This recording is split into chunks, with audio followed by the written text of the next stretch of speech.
My fiancé's emergency contact form at the hospital listed a woman I'd never heard of as his spouse. The nurse handed me Daniel's emergency contact form, and my hands started trembling before I even finished reading the first line. Under spouse, written in his handwriting, was Vanessa Whitmore, but my name is Lily Torres.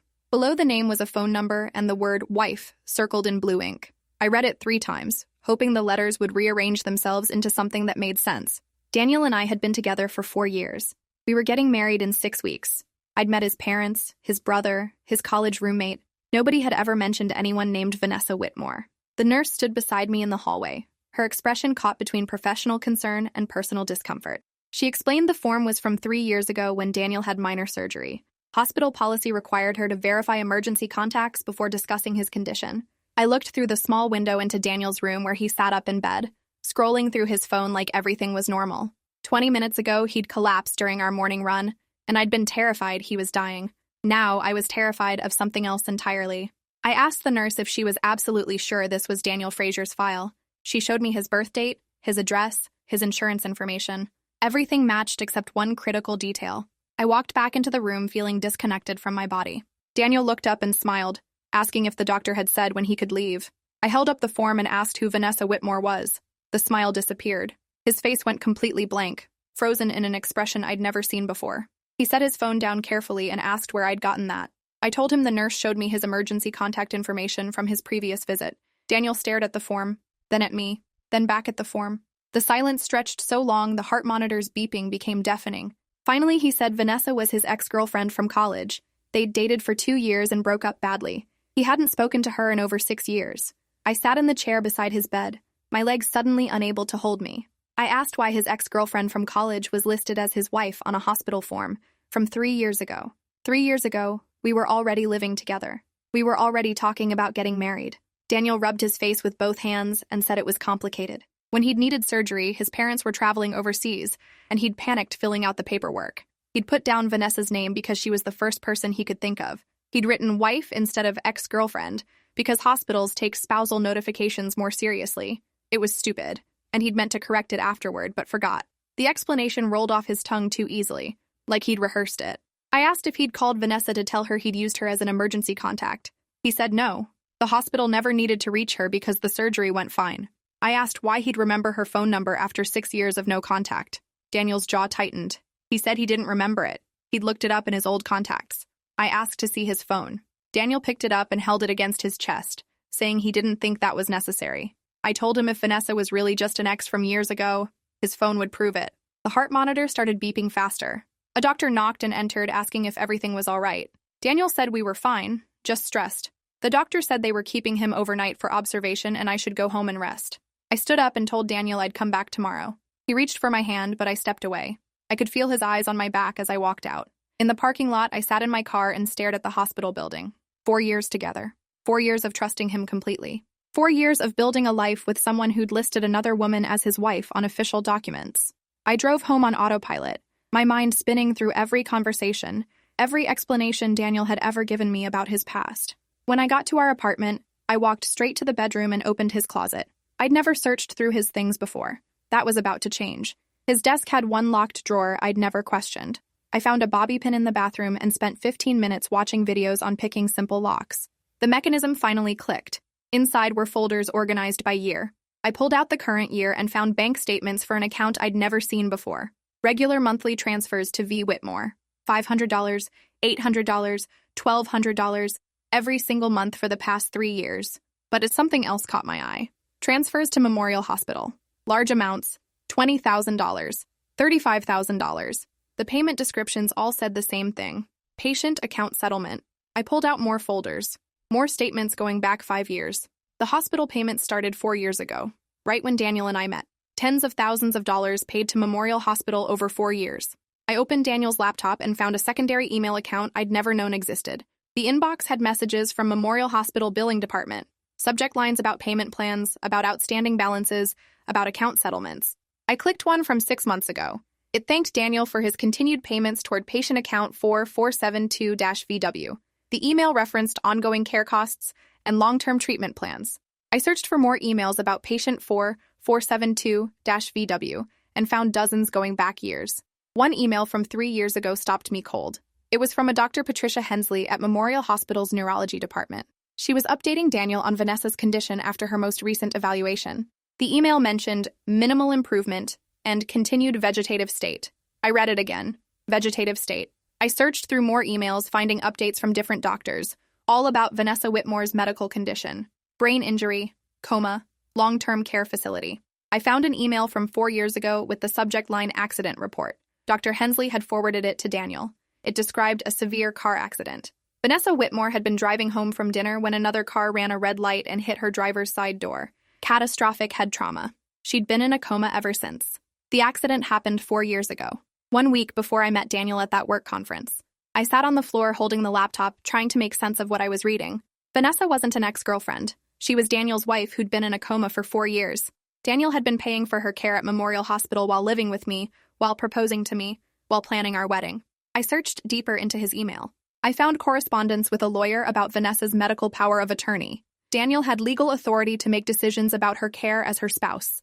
There were emails about insurance claims, about the settlement from the accident, about how that money was being used for her ongoing treatment. I found photographs in a hidden folder on his laptop. Daniel and Vanessa at their wedding, looking young and happy. Photos from what looked like their honeymoon. Photos of them moving into a house together. The most recent photo was dated 4 years and 2 weeks ago. Vanessa was standing in a kitchen, laughing at something off camera, alive and healthy and whole. 1 week later, according to the accident report, she was in a coma she'd never woken up from. I thought about Daniel telling me he'd been divorced 2 years before we met. I thought about him saying Vanessa was an ex-girlfriend who he'd broken up with badly. Every word had been a lie. My phone buzzed. A text from Daniel. Please come back to the hospital. I can explain everything. I love you. I stared at those words and felt nothing but a cold, spreading numbness. I grabbed my purse and keys and drove back to Memorial Hospital, not to Daniel's room, to the information desk.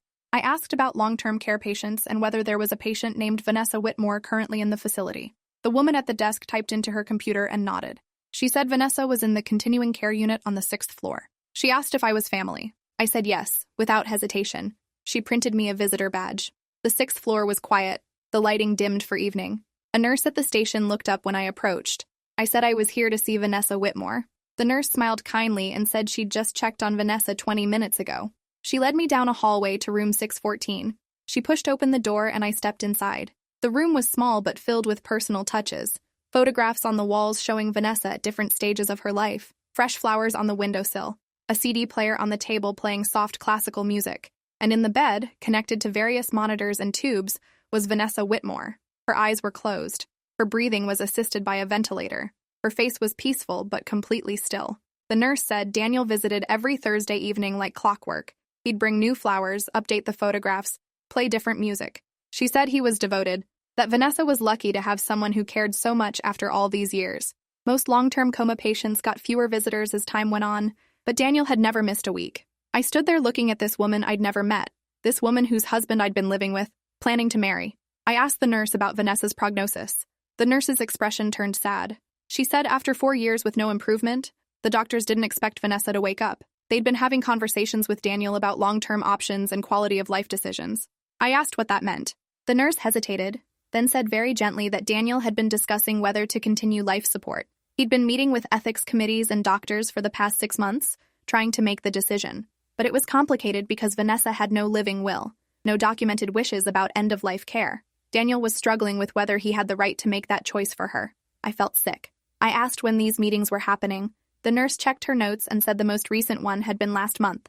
Daniel had scheduled another consultation for next week to discuss next steps. Next week was 2 weeks before our wedding.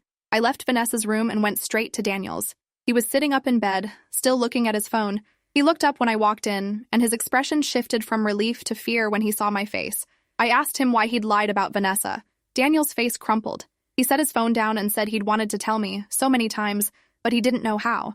I asked how long he'd been planning to turn off Vanessa's life support. Daniel looked like I'd slapped him. He said it wasn't like that. I told him I'd read his emails, talked to Vanessa's nurse, seen the consultation schedules. He'd been planning to let his wife die right before our wedding. Daniel started crying, saying I didn't understand.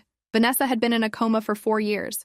The doctor said there was no hope of recovery. He'd been paying for her care out of the settlement money from the accident, but that money was almost gone. He couldn't afford to keep her on life support much longer. He'd been torn apart trying to decide what to do. Meeting me had given him a reason to keep living after losing Vanessa, but now he was trapped between his past and his future. He said he'd planned to tell me after the wedding, after we were legally bound together, so I'd understand why he'd kept the secret. He'd thought, if I loved him enough, I'd forgive him. I sat down in the chair beside his bed, my mind racing. I asked if he'd been planning to use our joint finances to continue paying for Vanessa's care after we were married. Daniel didn't answer, which was answer enough. I asked if that was why he'd been so insistent on combining all our accounts before the wedding, why he'd wanted my name on his life insurance policy, why he'd pushed for me to add him to my retirement fund. Daniel said it wasn't about money. He loved me. He'd needed someone to help carry the weight of this impossible decision. He couldn't let Vanessa go on his own. He'd thought having a wife, having a new family, would give him the strength to finally say goodbye to her. I asked if he'd planned to tell me about Vanessa after turning off her life support, or if he was going to let me believe he'd been single all along. Daniel said he didn't know. He'd been paralyzed by the decision for months. Every time he tried to move forward with ending Vanessa's care, he felt like a murderer. Every time he tried to tell me the truth, he felt like a coward. He'd been stuck in this horrible limbo where he couldn't fully commit to either choice.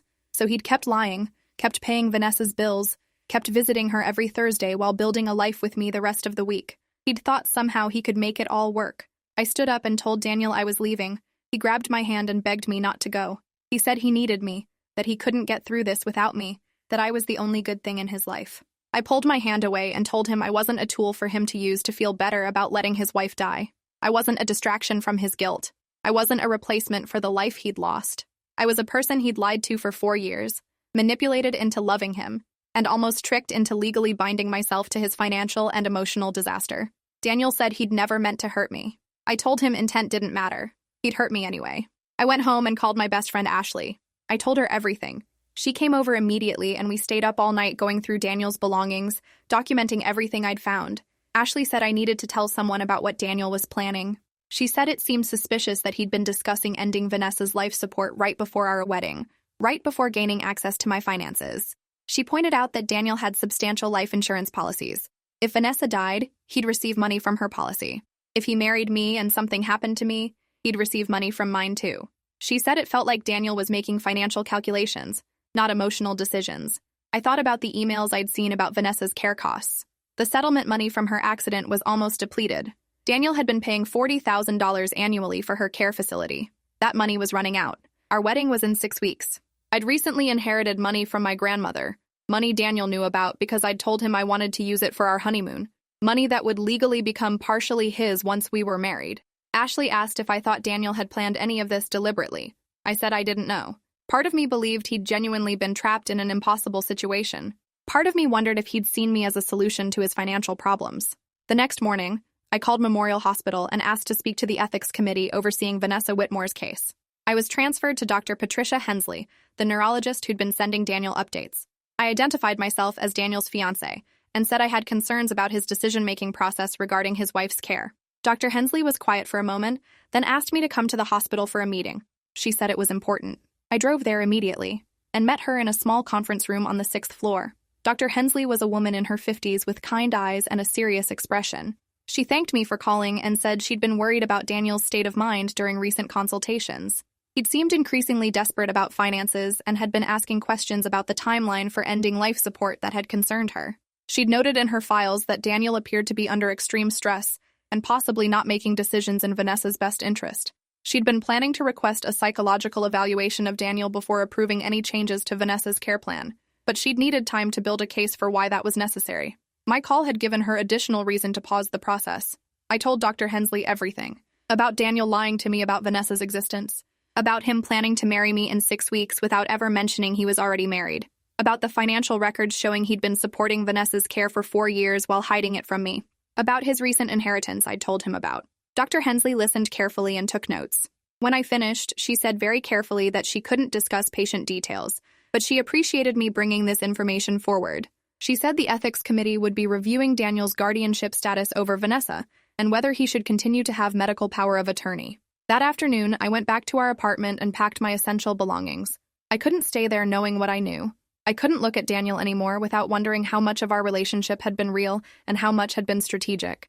Ashley let me move into her spare bedroom temporarily. That evening, Daniel was released from the hospital. He came home to find half my things gone and a note on the kitchen table. The note said I knew everything about Vanessa, about the years of lies, about his plans to end her life support right before our wedding. It said I'd spoken to her doctors. It said I was canceling our wedding. It said I never wanted to see him again. Daniel called me 37 times that night. He left voicemails ranging from apologetic to angry to desperate. He said I'd misunderstood everything. He said I'd ruined his life by talking to Vanessa's doctors. He said I'd betrayed him by going through his private things. The cognitive dissonance was stunning. He'd lied to me for 4 years, but I was the one who'd betrayed him. I blocked his number. The next morning, I got a call from Dr. Hensley. She said the ethics committee had voted to assign Vanessa a separate medical advocate, someone independent who could evaluate her care needs without Daniel's financial interests involved. She said they'd also reported Daniel's case to Adult Protective Services for investigation of potential financial exploitation of an incapacitated person. I asked what would happen to Vanessa now. Dr. Hensley said the advocate would review her medical condition and make recommendations about her care. If Vanessa truly had no chance of recovery, the advocate might agree that ending life support was appropriate.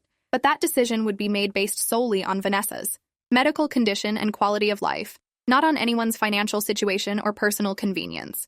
She said this was the right outcome. Vanessa deserved someone making decisions purely in her interest. I agreed. I asked if I could visit Vanessa one more time. Dr. Hensley said yes. I went to room 614 that evening. Vanessa looked exactly the same, peaceful and still. I sat in the chair beside her bed and talked to her even though she couldn't hear me. I told her I was sorry for dating her husband without knowing she existed. I told her Daniel had lied to both of us in different ways. I told her she had people fighting for her now, making sure any decisions about her care were made for the right reasons. I told her I hoped she was somewhere peaceful, wherever her mind was. I sat there for an hour, listening to the ventilator breathe for her, watching the monitors track her vital signs. As I was leaving, a nurse stopped me in the hallway. Not the same nurse from before, but an older woman with gray hair. She said she'd worked in the continuing care unit for 20 years and had been Vanessa's primary nurse since she'd arrived. She said she'd overheard me talking to Dr. Hensley's office and wanted to share something. She pulled me into a small consultation room and closed the door. She said Daniel's visits to Vanessa had changed over the past year. He used to come every Thursday and stay for 2 hours talking to Vanessa, reading to her, playing music. But in the past 6 months, his visits had gotten shorter and more distracted. He'd spend most of the time on his phone or laptop, barely acknowledging Vanessa. The nurse said something else that made my blood run cold. About 3 months ago, she'd walked into Vanessa's room during one of Daniel's visits and overheard him talking to her. He'd been saying something about how he was sorry, but he couldn't keep doing this anymore. How he'd met someone new who could give him the life Vanessa couldn't. How he needed her to let go so he could move on. The nurse had documented it in her notes because it had felt inappropriate. She'd mentioned it to the charge nurse, but nothing had come of it. Now, hearing about Daniel's plans to end Vanessa's life support right before marrying someone else, she felt she needed to tell someone what she'd witnessed. I asked if the nurse would be willing to share those notes with the ethics committee. She said absolutely. She said healthcare workers were mandatory reporters when they suspected abuse or exploitation of vulnerable patients, and she should have pushed harder months ago when she'd first felt uncomfortable with Daniel's behavior. She was relieved someone was finally asking questions. I thanked her and left the hospital feeling sick. I'd thought maybe Daniel was just a man caught in an impossible situation, genuinely torn between grief and the desire to move forward. But the more I learned, the more it seemed like Daniel had been making calculated decisions about who was useful to him and who wasn't. 2 days later, I received a certified letter. It was from an attorney representing Vanessa Whitmore's estate. The letter informed me that Vanessa's medical advocate had discovered Daniel had been mismanaging Vanessa's settlement funds. Instead of using all the money solely for her care as the court had specified, Daniel had been diverting funds into personal accounts. The advocate had petitioned the court to remove Daniel as guardian and to investigate whether criminal charges were appropriate. The letter asked if I had any information about Daniel's finances that might be relevant to the investigation. I called the attorney immediately and told him everything I knew. I shared the bank statements I'd photographed, showing transfers from accounts labeled with Vanessa's name into accounts I'd never seen before. I shared emails where Daniel had discussed investment opportunities with a financial advisor, using money that should have been held in trust for Vanessa's care. I shared documents showing Daniel had taken out loans against Vanessa's future insurance payout, treating her impending death as a financial asset. The attorney thanked me and said this information was crucial. He said Daniel had essentially been betting on Vanessa dying, borrowing against her life insurance while simultaneously trying to end her life support. It painted a very dark picture of his motivations. The investigation moved quickly once Adult Protective Services got involved. They discovered Daniel had been systematically draining Vanessa's protected funds for 3 years. He'd used her money to pay for our apartment, for the engagement ring he'd bought me, for the wedding venue we'd booked. Every romantic gesture he'd made had been funded by money meant to keep his comatose wife alive. When that money started running out, he'd begun planning to end her life support and marry me to gain access to my inheritance. It hadn't been about love or grief or impossible choices. It had been about money and convenience. Daniel was charged with financial exploitation of an incapacitated person and fraud. He pled guilty to avoid trial. He received 3 years in prison and was ordered to repay every cent he'd stolen from Vanessa's settlement fund. His parental rights to any future medical decisions for Vanessa were permanently terminated. The court appointed a professional guardian to oversee her care. Daniel's parents mortgaged their house to cover the restitution, and even then it wasn't enough. They'd believed their son was a devoted husband caring for his injured wife. They were devastated to learn the truth. I spoke to Daniel's mother once after his sentencing. She apologized through tears, saying she'd never suspected, never known. Vanessa's medical advocate reviewed her case thoroughly and made the decision Daniel had been too conflicted to make honestly. After extensive consultation with neurologists and ethicists, they determined that Vanessa had no realistic chance of meaningful recovery. Her brain damage was too extensive. 4 years of coma had been long enough to demonstrate she would never wake up. But unlike Daniel's timeline, which had been driven by financial desperation and personal convenience, this decision was made carefully over several months with Vanessa's dignity and comfort as the only considerations. Her life support was withdrawn gently, with palliative care to ensure she felt no distress. She died peacefully 2 weeks later. I attended Vanessa's funeral. It felt important somehow, to bear witness to the life Daniel had tried to erase. To see her honored as a whole person, instead of just an obstacle or a financial burden. Her family was there, people I'd never met who'd been kept away from her care by Daniel's legal guardianship. Her best friend from college gave a eulogy about Vanessa's kindness and humor and dreams. She'd wanted to be a teacher. She'd loved hiking and photography. She'd been planning to start a family before the accident stole her future. I cried for this woman I'd never known, whose husband I'd almost married, whose money had funded my engagement ring. After the funeral, Vanessa's sister approached me. She thanked me for exposing what Daniel had been doing. She said if I hadn't found that hospital form, if I hadn't asked questions, Daniel might have succeeded in his plan. Vanessa would have died while Daniel was covered by the legitimacy of marriage to someone new, and no one would have looked closely at his finances or his motivations. Her death would have seemed like a tragic but reasonable decision by a grieving husband. Instead, now people know the truth. Vanessa's memory was protected. Justice had been served. I told her sister I was sorry I hadn't known sooner. She said it wasn't my fault. Daniel had fooled everyone. Thanks for sticking around till the end. If you want more stories like this, hit subscribe and drop your thoughts below.